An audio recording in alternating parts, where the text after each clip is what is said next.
Earth Day 2022 has to be focused on those who have been hit first and worst, both from pollution and now the climate crisis.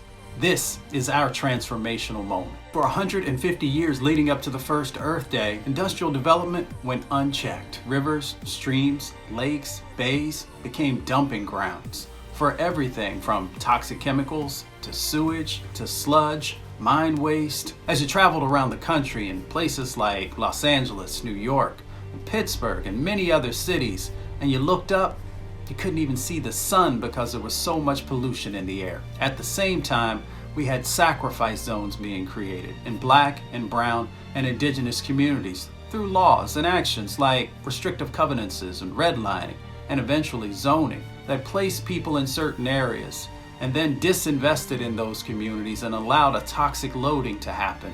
These are the communities who should have been at the front of the planning.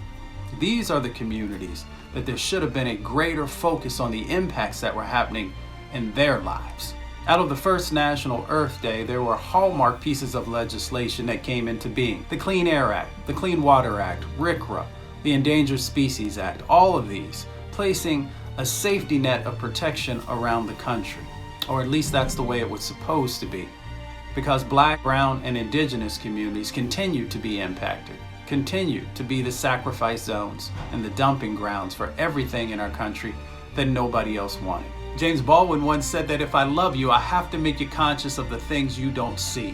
The early environmental movement either could not or would not see the impacts that were happening inside of our most vulnerable communities. So the environmental justice movement was born to make sure that the issues that were impacting our most vulnerable communities would be addressed. In places like Warren, North Carolina, in Emile, Alabama, in Cancer Alley, in Louisiana, and hundreds of other locations across our country. My grandmother says that when you know better, do better. This is an opportunity for a new Earth Day.